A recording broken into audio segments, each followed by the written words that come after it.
아멘. 6월 24일 화요일입니다. 오늘은 민수기 4장 1절부터 마지막 49절입니다.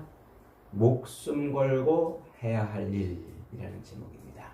목숨 걸고 해야 할 일.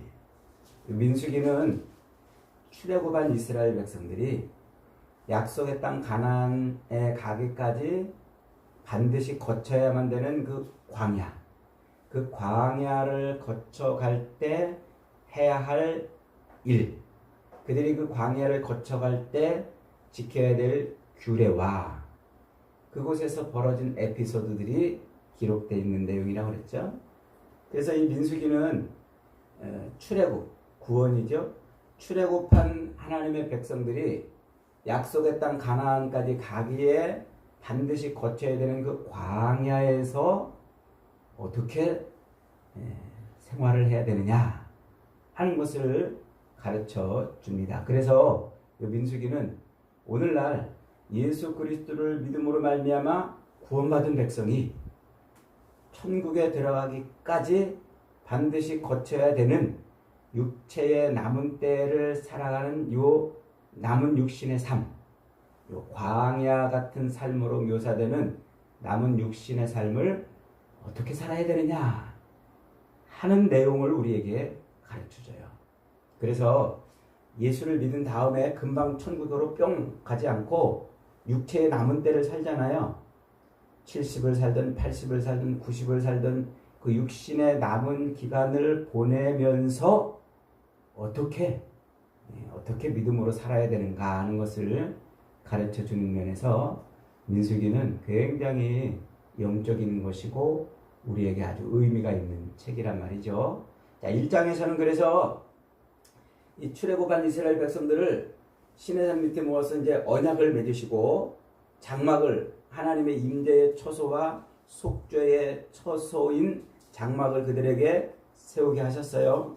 그리고 드디어 이제 가나안 땅을 향해서 출발하려고 사람 숫자, 인구를 세는 거예요. 그래서 인구를 세는데 싸움에 나갈 만한 자를 세야 된다고 그랬죠. 그 싸움에 나갈 만한 자라는 말, 그 전쟁할 수 있는 자라는 말이에요. 그 말이 신약 성경에서 에클레시아라는 말하고 똑같은 의미예요. 에클레시아라는 말이 곧 싸움에 나갈, 전쟁을 위해서 불러냄을 받은 자라는 뜻인데 그 말을 우리말로 뭐라고 번역했어요? 교회 이렇게 번역했어요. 그러니까 이 시내산에서 이제 광야를 향해서 출발하려고 하는 그 이스라엘 백성들의 정체성이 뭐라는 거예요? 그게 광야 교회란 말이에요. 교회. 하나님의 백성들. 그래서 그 광야를 거칠 동안에는 그들의 삶은 전쟁하는 삶, 싸우는 삶이에요. 전투하는 삶인 거예요. 자, 그 다음에 이제 2장에서는 그들을 하나님께서 이제 행진할 때 각 지파별로 뭘 중심으로 행진하라고 그랬어요? 항상 행진을 할 때는 성막의 뒤를 따라가고 멈춰서 이제 쉴 때는 성막을 중심에 놓고 사방에 자기 천막을 치고서 쉬도록 그렇게 말씀하셨단 말이에요. 그러니까 2장은 무엇을 의미하냐면 하나님 중심으로 살아야 된다는 거예요. 광야 생활은 반드시 하나님을 따르고 하나님 중심으로 자기 삶을 펼쳐가야 되는 거예요. 하나님을 등지거나 하나님과 상관없이 따르고 자기 길을 걸을 수도 없고 하나님과 상관없이 그렇게 삶을 살 수도 없는 거죠. 자, 3장은 그렇게 광야의 삶 중심에 있어야 될 그 성막, 그 성막을 누구한테 맡겼어요? 레위 자손들에게 맡겼어요. 그래서 그 성막을 뜯어가지고 운반하는 것도 레위 자손이고 또 펼쳐가지고 성막을 다시 세우는 일도 레위 자손이고 그 성막에서 제사를 감당하는 일도 레위 자손으로 하도록 그렇게 역할을 주셨단 말이에요. 그래서 왜 하필이면 레위냐? 왜 하필이면 그 야곱의 12아들 중에 세 번째 아들이었던 그 레위의 후손들로 이 일을 했는지, 이 일을 맡겼는지를 이제 3장에서 자세히 설명을 했다고 그랬죠. 자, 그 다음에 이제 4장은 이제 그 레위 자손들 중에 아론과 그의 아들들은 제사를 감당하는 업무를 맡겼잖아요.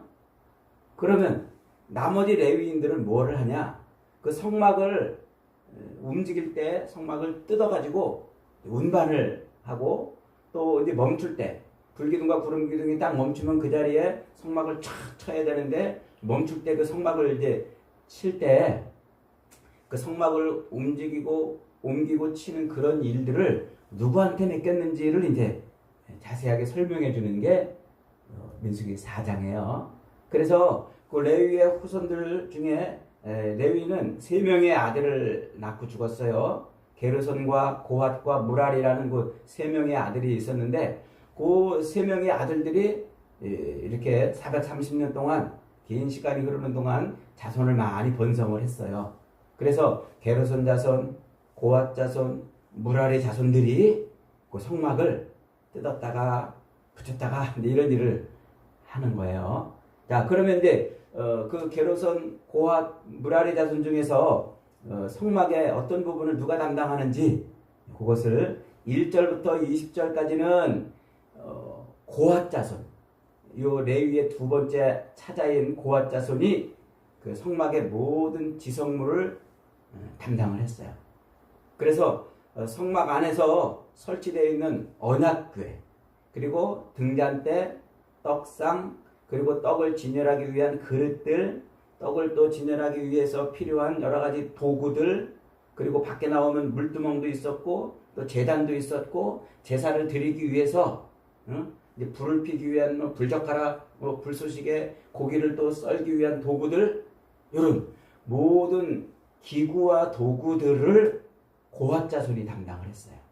고핫 자손이 이것을 고핫 자손이 그냥 자기들이 알아서 그냥 야 이사 가자 그러면 이제 막 바구니 갖다가 포장해가지고 하는 게 아니고 항상 먼저 아론과 그의 아들들이 먼저 포장하는 일을 담당을 했어요.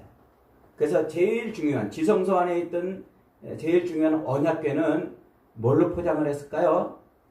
성소와 지성소를 나누는 그 휘장, 그 천막, 그 커튼으로 제일 먼저 언약궤를 촥 덮었어요.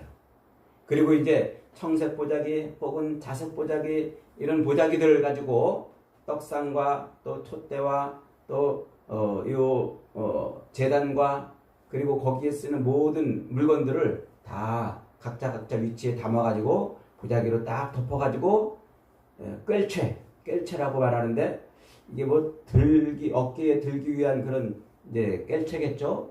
뭐 채를 딱 만들어서 딱 놓으면 그러면 이제 고핫 자손들이 와가지고 그걸 들고만 가는 거예요.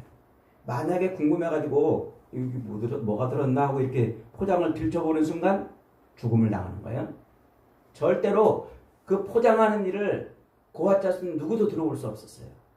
그저 아론과 그의 자식들로만 모든 기구들을 그리고 기구와 도구들을 포장하고 딱 운반할 수 있는 채를 딱 만들어 놓으면 고핫 자손을 와가지고 들고만 가야 돼요.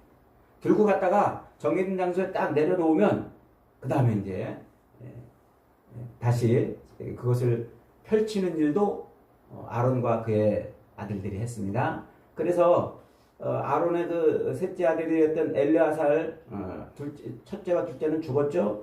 그 셋째 아들인 엘르아살이 그 기구와 도구들을 포장하는 그 모든 일을 책임지고 감독을 했습니다. 자, 그 다음에 이제 두 번째로 게르손 자손, 첫 번째 아들이었던 레위의 첫 번째 아들이었던 게르손 자손은 뭐를 했냐면 그 성막의 휘장, 성막의 덮개, 성막의 울타리, 성막 문을 만드는 그 커튼 이런 것들을 그리고 그 울타리를 치기 위한 성막의 그 덮개를 덮기 위한 모든 줄들, 끈들 이런 그러니까 덮개와 관련되어 있는 천과 관련되어 있는 모든 것들은 다 요 게르손 자손들이 운반을 했습니다. 요것도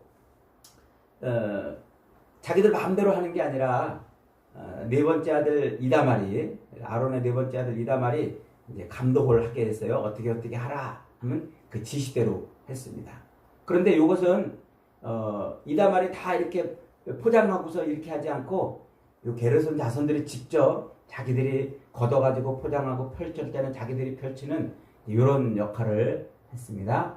자, 그 다음에 이제 세 번째 무라리 자손들은 성막의 그 뼈대가 되는 골격을 이루는 기둥과 뭐 이런 것들을 움직였습니다. 이것을 운반했습니다.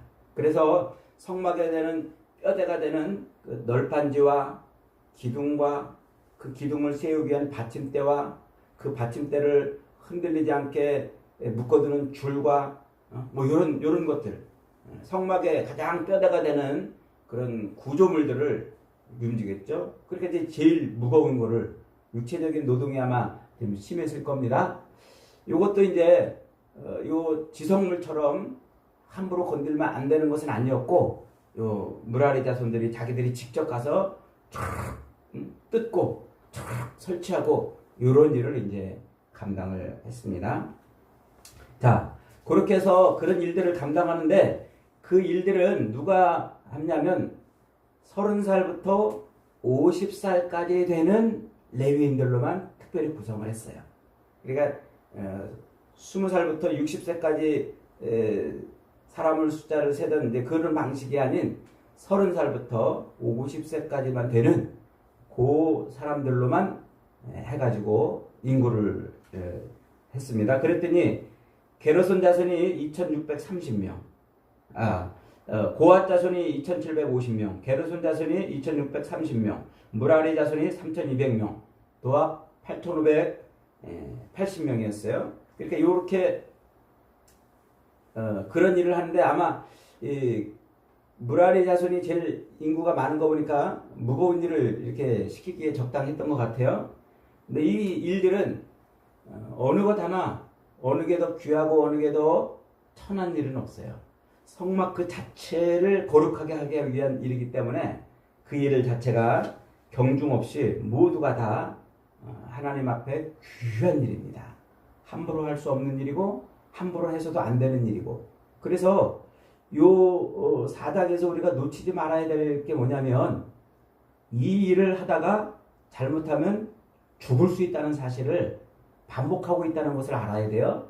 그래서 3절에 보니까 곧 30세 이상으로 50세까지 회막의 일을 하기 위하여 그 역사에 참가할 만한 모든 자를 계수하라 이렇게 하는데, 그 역사에 참가한다 요 말이 중요한 말이에요. 자, 1장에서 이스라엘 자손들을 헤아릴 때 20살부터 60세까지 헤아릴 때 그들을 무슨 기준으로 헤아렸어요? 싸움에 나갈 만한 자를 헤아리라 그랬죠?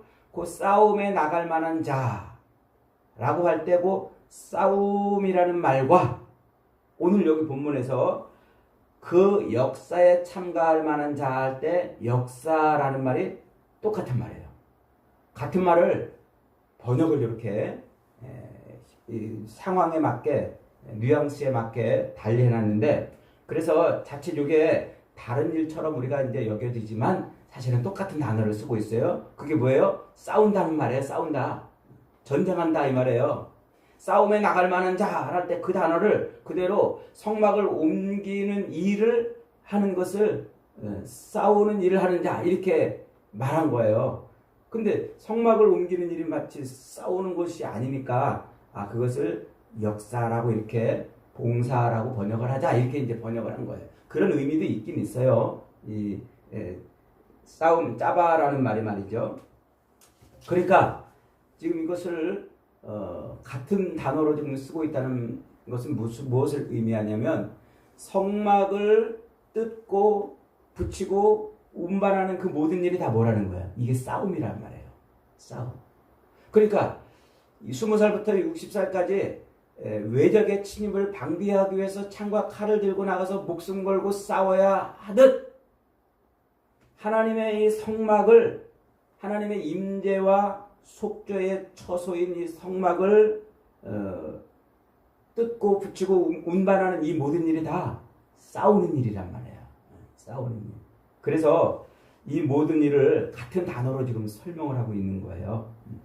그러니까 가나안 땅을 향해 가는 과정에 그 광야를 지나갈 때 하나님의 성막을 뜯고 세우고 하는 그 모든 일, 그 성막을 운반하고 세우고 하는 그 모든 일이 다 뭐라는 거예요? 이게 싸우는 일이란 말이에요.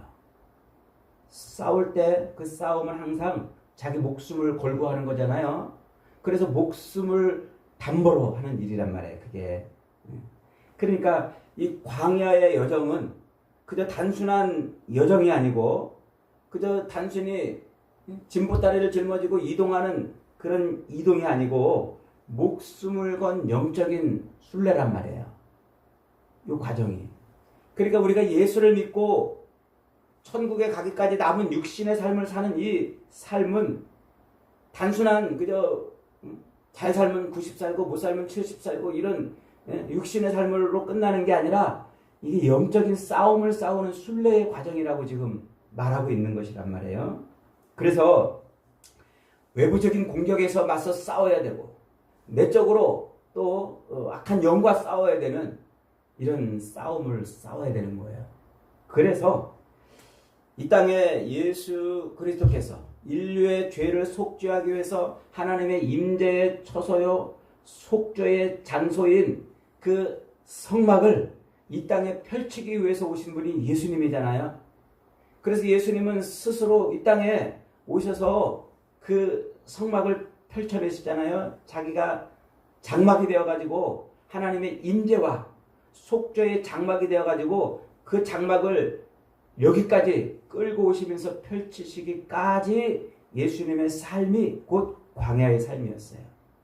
그래서 예수님이 공생애를 시작하시면서 광야에서 40일간 금식하며 시험을 받으신 거예요.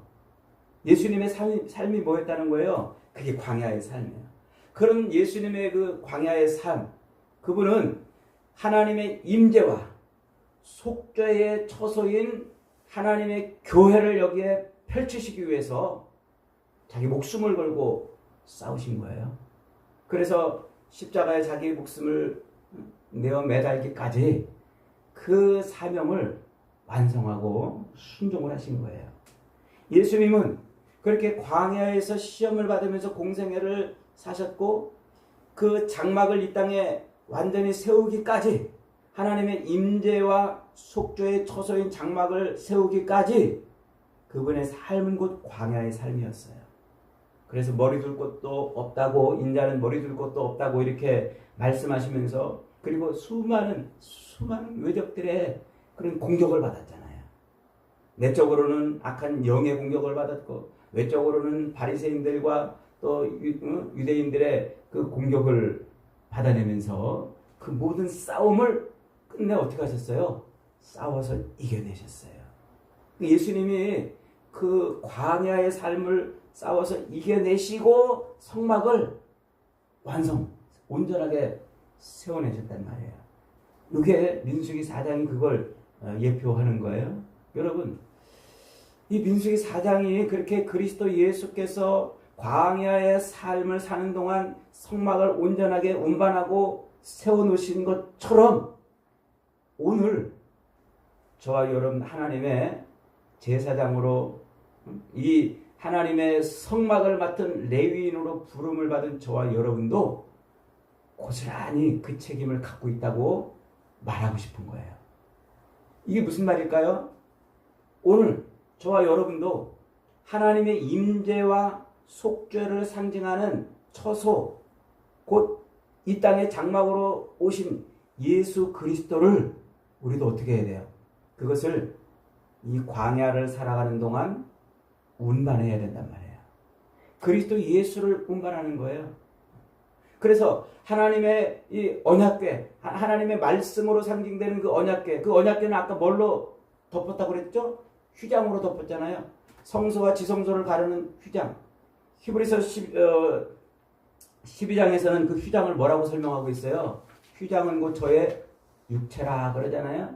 하나님의 말씀, 예수 그리스도로 포장이 된 그 하나님의 말씀, 그 말씀을 지켜내고, 그리고 생명의 빛이요 생명의 떡이신 예수 그리스도로 만들어진 성찬식을 우리가 지켜내고, 그리고 성령의 빛, 생명의 빛으로 오신 그 성령의 역사를 우리가 온전히 지켜내는 그런 일들, 고아 자손이 했던 그 모든 일들, 그것을 우리가 오늘 뭐 해야 돼요? 온전하게 지켜내야 되는 말이에요. 게르손 자손이 했던 그 성막을 펼치는, 성막을 성막되게 하는 그 아름다운 천막들을 펼치는 그런 일들을 오늘 저와 여러분이 해야 돼요. 교회의 뼈대가 되는 그 일들, 봉사하고 섬기고 교회에 맡은 사역들, 그런 일들을 뭐 해야 된다고요? 목숨 걸고 해야 된다라고 말을 하고 있는 거예요. 게르손 자손은 성막의 앙장과 휘장과 덮개와 휘장 등 성막의 그 외적인 부분을 운반했어요. 교회를 교회되게 만드는 일, 그게 오늘 저와 여러분에게 주어진 일이란 말이에요. 하나님의 영광이 드러나게 하고, 그래서 그 교회가 딱 보면 저건 하나님의 영광의 교회구나 하는 그런 모습으로 교회를 만들어내는 것이 성도들이 해야 될 일이에요. 또 그 교회의 골격을 유지하는 것, 교회를 교회되게 하는 것이죠. 교회 말씀의 사역자도 있겠고, 찬양대도 있겠고, 주일학교 교사도 있겠고, 주방에서 또는 이런저런 일로 큰 교회들은 주차를 봉사하는 일, 교회를 청소하는 일, 작은 일들까지 그 모든 교회를 교회되게 하는 일, 그 모든 일이 다 뭐라는 거예요? 그게 오늘 성도들이 하나님의 임재와 속죄의 처소인 교회를 온전하게 운반하고 세우는 그 일이란 말이에요. 그 일을 뭐 하면서? 목숨 걸고 해야 되는 거예요. 목숨 걸고. 그래서 이 고아 자손들이 지켰던 그 가장 중요한 하나님의 말씀과 그리스도의 그 생명의 빵 되신 그리스도의 그 진리를 지켜내는 그런 일들을 해야 되는 겁니다. 안타깝게도 오늘날 수많은 교회 성도들이 교회의 지성물, 예수 그리스도로 포장이 된 그 지성물을 너무나 함부로 다루고 있어요. 말씀을 내팽개치고 있고, 또 성령을 회방하고 조롱하고 성찬을 더럽히는 그런 일들을 얼마나 많이 하고 있습니까? 그 지성물을 함부로 다루면 어떡한다고요? 죽는단 말이에요. 죽는단 말이에요. 오늘날 수많은 목회자들이 이런 진리를 안 가르쳐 주니까 교회에서 성도들이 하나님의 말씀의 소중함도 깨닫지 못하고, 그 말씀을 어떻게 다뤄야 되는지, 하나님의 성찬을 우리가 어떻게 대해야 되는지, 그 진리, 예수 그리스도로 포장이 된 그 진리의 말씀을 우리가 어떻게 운반하고 세울 것인지를 모르기 때문에 교회 생활을 대충 하는 거예요. 대충. 교회를 해도 되고 안 해도 되고, 교회 생활을 해도 되고 안 해도 되고. 그래서 하나님의 말씀인 그 지성물이 뭔지를 모르기 때문에, 어떤 목사의 설교는 세상에 그 재밌는 유머들, 예화들을 막 섞어서 사람의 마음을 감동시키면 설교를 잘한다고 그러고, 하나님의 진리의 말씀이 선포되는 것을 분별하지 못해가지고 그렇게 말씀대로 사는 일을 할 수가 없는 거예요. 여러분, 사도 바울은 교회는 그리스도의 몸이라 말하고 있어요. 이 교회를 교회되게 하는 일, 이 광야 생활을 지나가는 동안 이 교회를 교회되게 운반하고 바르게 지켜내고 세워내는 그런 일들을 오늘 저와 여러분이 해야 된다고 말씀을 하고 있습니다. 그러므로 오늘 저와 여러분은 이 일에 목숨을 걸어야 돼요. 무슨 일? 진리의 말씀, 예수 그리스도로 포장이 된 하나님의 임재와 속죄의 상징인 이 교회를 지켜내는 일에 목숨을 걸어야 된단 말이에요. 교회 생활은 동창회 모임이 아니에요. 교회 생활은 무슨 계모임 같은 모임이 아니에요. 자기를 성장시키는 무슨 사회활동이 아니에요. 혹은 가서 무슨 복 받는다고 비는 그런 종교생활이 아니에요. 교회 생활은 하나님의 임재와 속죄의 상징인 성막을 바르게 세워내는 일, 예수 그리스도를 바르게 세워내는 일, 이 광야를 지나가는 동안 그리스도를 그리스도되게 진리의 말씀으로 세워내는 그런 일을 하는 거예요. 여기에 저와 여러분은 부름을 받았고 여기에 목숨을 걸어야 하는 것입니다. 그래서 저와 여러분은 하나님의 임재와 속죄의 초소인 이 성막 곧 예수 그리스도를 온전하게 지켜내고 그것을 바르게 세워서 하나님의 백성들이 하나님의 영광을 볼 수 있게 만들어 줘야 하는 것입니다.